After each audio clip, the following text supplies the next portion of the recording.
داستان شکارچی و خرس. به نام خدا. نادر شکارچی ماهری بود. او هر روز صبح تیر و کمانش را برمی داشت و برای شکار از خانه بیرون می رفت. از کوه‌ها و تپه‌ها بالا می رفت و در جنگل‌ها جستجو می کرد تا حیوانی را برای شکار پیدا کند. یک روز صبح مثل همیشه از خانه بیرون آمد و به طرف کوه بلندی رفت. وقتی به پای کوه رسید شروع به بالا رفتن از کوه کرد. رفته تا به قله کوه رسید. در قله کوه ناگهان چشمش به یک خرس غول‌پیکر افتاد که با او فاصله زیادی نداشت. خرس روی تخت سنگ ایستاده بود و مشغول کار عجیبی بود. خرس هر بار سنگریزه ای را بر می داشت، یک چشمش را می بست، پایین کوه را نشانه می گرفت. بعد خیلی آرام سنگریزه را رها می کرد تا ببیند کجا می افتد. اما سنگریزه به نقطه‌ای که خرس می خواست نمی خورد. به همین علت خرس سنگریزه دیگری بر می داشت. جای خود را عوض می کرد و دوباره همان کار را انجام می داد. خرس چند بار هدفگیری با سنگریز را تکرار کرد و هر بار هم جای خود را کمی تغییر داد تا عاقبت توانست درست نشانه گیری کند و سنگریزه را به هدف بزند. خرس وقتی مطمئن شد می تواند سنگریزه را به هدف بزند، آنگاه سنگ بسیار بزرگی را برداشت. بعد به همان جایی که از آن سنگریزه را به هدف گرفته بود رفت. پس از نشانه‌گیری دقیق سنگ بزرگ را به پایین کوه رها کرد. هدف خرس پلنگی بود که در پایین کوه در کنار رودخانه خوابیده بود. خرس می‌خواست با انداختن سنگی از بالای کوه او را بکشد. اگرچه هدفگیری خرس خیلی دقیق بود، ولی سنگ به پلنگ برخورد نکرد و خرس نتوانست او را بکشد.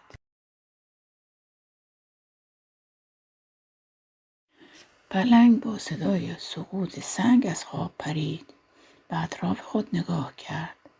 خرس غول‌پیکری را در بالای کوه دید. تا چشم پلنگ به خرس افتاد، با سرعت به طرف بالای کوه شتافت تا به خرس حمله کرده و او را تیکه و پاره کند. خرس با دیدن پلنگ به طرف قله کوه فرار کرد. خرس نمیتوانست به سرعت پلنگ بدود و ممکن بود تا چند لحظه دیگر پلنگ به او برسد و او را تکه پاره کند. نادر در بالای کوه ایستاده بود و تمام این اتفاقها را میدید. خرس و پلنگ کم کم بالاتر آمدند و به نادر خیلی نزدیک شدند. نادر روی تخت سنگ بزرگی پرید تا از حمله آنها در امان باشد. نادر خود را برای تیراندازی آماده کرد، ولی نمیدانست خرس را هدف بگیرد یا پلنگ را. خرس دیگر کاملا خسته شده بود و هیچ امیدی به زندگی خود نداشت. همانطور که به طرف قله کوه می‌گریخت، ناگهان چشمش به نادر افتاد که در چند قدمی او روی تخت سنگی نشسته بود. خرس وقتی به نادر نزدیک شد در برابر او ایستاد، دستهایش را روی سینه‌اش گذاشت و تعظیم کرد. بعد با دستش پلنگ را نشان داد و جیغ کشید، مثل اینکه میگفت این پلنگ را بکش، این پلنگ را بکش. وقتی نادر این کار خرس را دید، تصمیم گرفت پلنگ را بکشد. او صبر کرد تا پلنگ جلو آمد. بعد به دقت سر او را نشانه گرفت و تیر را رها کرد. تیر به سر پلنگ خورده و او را کشت. خرس از کشته شدن پلنگ خیلی خوشحال شد. دوباره به نادر تعظیم کرد. بعد روی زمین زانو زد، دستهایش را روی سینه‌اش گذاشت. از دهانش صداهایی خارج کرد. نادر منظور خرس را فهمید.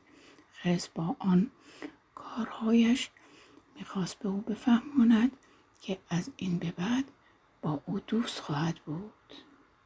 وقتی نادر فهمید که خرس با او کاری ندارد، دستی به سر او کشید و نوازشش کرد. نادر به خرس دستور داد که پلنگ مرده را از روی زمین بردارد و به پشت خود بگذارد.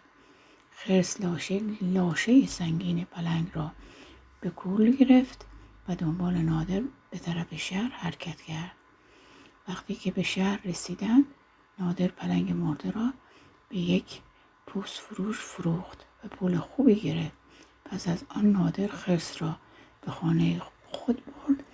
از آن به بعد نادر کوشش کرد به خرس سخن گفتن بیاموزد.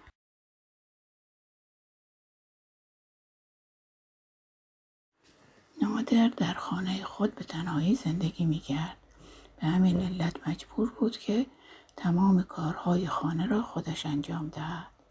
نادر کم کم به فکر افتاد که مقداری از کارهای خانه را به خرس بیاموزد تا او مثل یک خدمتکار برایش کار کند. نادر چوب کلفتی را برداشت و به دو سر آن 2 سطل آویزان کرد. بعد آن را روی دوش خرس گذاشت و به او دستور داد هر روز از رودخانه برایش آب بیاورد. پس از آن پارچه‌ای به خرس داد و به او آموخت که شیشه‌های پنجره را با آن پارچه تمیز کند. خرس کم کم خیلی چیزها یاد گرفت و توانست بیشتر کارهای خانه را برای نادر انجام دهد. هر روز صبح که نادر از خواب برمیخاست، خرس برایش آب میآورد تا او صورت خود را بشوید. پس از آن خرس حوله میآورد تا نادر صورت خود را با آن خشک کند. بعد صبحانه نادر را در یک سینی قرار میداد و جلو او میگذاشت. بعد از خوردن صبحانه، خرس همراه نادر از خانه خارج میشد تا در شکار به او کمک کند. نادر دوست دانشمندی داشت. هر وقت که او فرصتی می‌یافت به خانه دوستش میرفت و از سخنان اون استفاده میکرد. یک روز نادر به خانه دوستش رفت. این بار خرس را هم با خود برده بود. مرد دانشمند به نادر خوش آمد گفت. او از اینکه نادر یک خرس را با خود آورده خیلی تعجب کرد. نادر و دوستش در باغ روی زمین نشستند تا با هم صحبت کنند. خرس هم در کنار آنها نشست. پس از مدتی گفتگو مرد دانشمند پرسید نادر عزیز، راستی این خرس کجا بوده است و تو چرا او را به اینجا آوردی؟ نادر سرگذشت پلنگ و خرس را برای دوستش تعریف کرد. بعد با سخنان غرورآمیز چنین ادامه داد.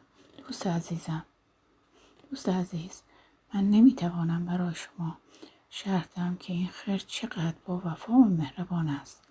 هنگامی که من در خانه هستم، او مثل یک خدمتکار به من خدمت میکند. وقتی هم که برای شکار از خانه خارج میشم، با علاقه زیاد به کمک من میآید. الان مدتی است که ما در کنار هم زندگی میکنیم و خیلی هم به ما خوش میگذرد. وقتی مرد دانشمند این سخنان را شنید، مدتی ساکت ماند و بعد به فکر فرو رفت. بعد از سکوت خود را شکست و گفت دوست عزیزم، خرس یک حیوان وحشی و خطرناک است. این به صلاح تو نیست که با او زندگی کنی. او بالاخره یک روز با تو دشمنی خواهد کرد. بنابراین بهتر است چاره‌ای پیدا کنی و او را از خود دور کنی. اگر هم بخواهی من حاضرم در این کار به تو کمک کنم. نادر گفت این خرس با وفا و مهربان است و وجودش برای من خیلی مفید و من مطمئن هستم که او هیچگاه با من دشمنی نخواهد کرد.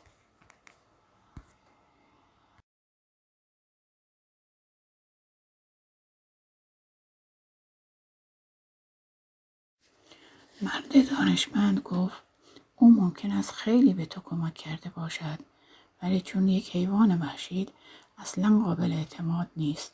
او در هر فرصتی سعی می کند صاحب خود را بکشد. نادر پاسخ داد من خودم می دانم که خرس یک حیوان خطرناک است، ولی چون من جانش را از خطر نجات دادم او قول داده است با من دوست باشد. مرد دانشمند گفت این خرس اگر واقعا دوست تو هم باشد مثل یک دوست نادان است. به دوست نادان نمیتوان اعتماد کرد. دوست نادان به انسان خیلی ضرر میزند. دوست نادان از دشمن دانا بدتر است. دوست نادان از راه دوستی پوست انسان را میکند.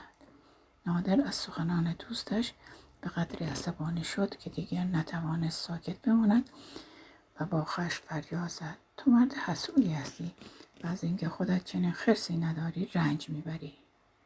تو خیال کردی من آنقدر احمق هستم که گول حرفهای تو را بخورم و بدون هیچ دلیلی این خرس مهربان را از خود برانم؟ مرد دانشمند وقتی این حرف را شنید دیگر سخنی نگفت. نادر فوراً از جایش بلند شد که خانه مرد دانشمند را ترک کند.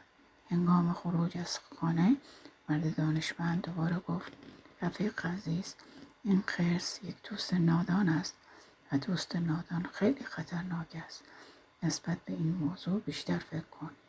نادر پاسخ نداد و همراه خرس از خانه دوستش خارج شد.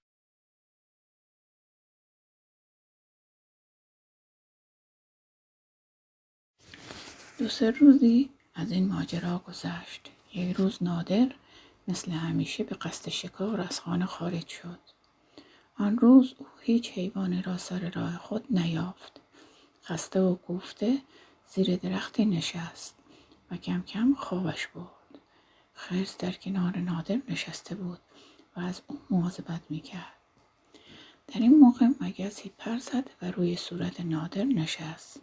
خرس با دستش مگس را راند.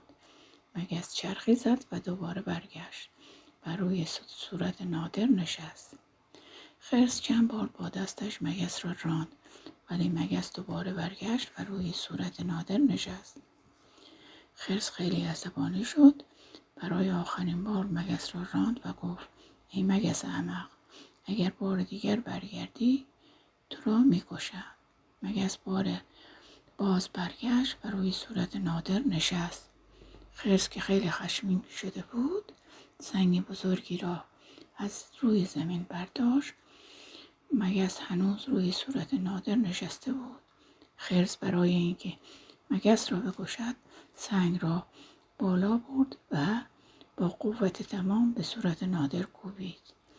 قبل از اینکه سنگ پایین بیاید مگس پر زد و فرار کرد، ولی نادر بیچاره صورتش از برخورد با سنگ متلاشی شد.